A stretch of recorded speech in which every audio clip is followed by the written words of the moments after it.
Convoy is Derry City Councillor Jerry McLaughlin, who's on the line from Port Said in Egypt. Jerry, good morning. Good morning. Can you hear me all right? Nice.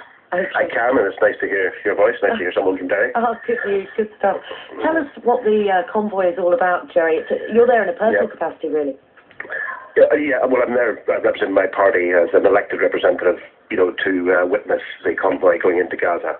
And there are 25 ambulances, I believe, altogether in the convoy. There's a number of kidney dialysis machines.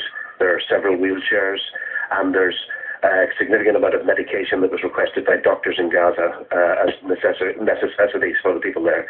The blockade that exists on Gaza, the borders closed to everybody and everything most of the time, and it's very difficult to get any supplies there at all. So these are absolutely vital for people's livelihoods, and we're trying to bring them in.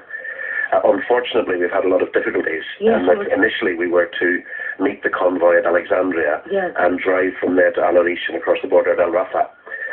The problem is that the Egyptian authorities have said that they won't allow the convoy to go by road, and they insist that we get a boat and bring the convoy to Port Said, which is where we're waiting for it now. Were you expecting it to be so logistically? Unfortunately, I've just heard that the boat, although the boat is now in Alexandria, there's another delay before they'll allow it to come here, and we're not sure yet if this is the Egyptian authorities placing obstacles in our way, but at this stage they have promised to help us, and we're hoping that the boat will arrive. You were supposed to come home yesterday, weren't you? I was, yes. Yeah. I've been here for some time, and I'll be here for at least another number of days, because we're unlikely to cross the border now much before Friday, I think. Logistically, it's obviously turning out to be really a very difficult thing to do, because it's a political situation. Yeah. Well, the difficulty is that the Egyptian authorities have a border crossing at Rafah. The Israelis insist on having a say over what happens there, and the Israelis have been very obstructive. They won't allow material into Gaza that's needed, and we have a problem where thousands of people are without proper medication. This is only a drop in the ocean what's needed, these ambulances and dialysis machines, just to keep people alive. And we can't get them across this border because of bureaucratic and other objections. So we are hopeful that we will get the cooperation. The Egyptian Red Cross are working with us. We're hoping we'll get the material released, and we'll be able to take it to the border, and we'll be able to bring it into Rafah and into Gaza on Friday. Do you find it frustrating as a politician to see the way that things can be held up, as you say, by bureaucracy and red tape? Does it make you look differently at our own political system? Well, I think one of the good things that's beginning to happen in our political system is that we have our own local political representatives now, and we can insist that they do what we require. If they don't do what we require, we can punish them at the ballot box. And of course, they have to respond in that way. That doesn't mean things are working perfectly there yet. I know only too well how slow things can be to change at home. But here, it is even worse. The people of Gaza don't have any rights.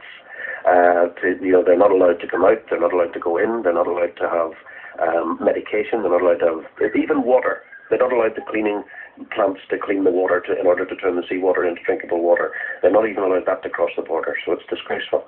The conditions these people are living under is atrocious in this day and age. And it's not a natural disaster. It's not as a result of an earthquake or a flood or something like that.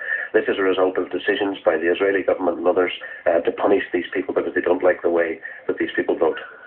So when do you actually hope to get into Gaza, Jerry?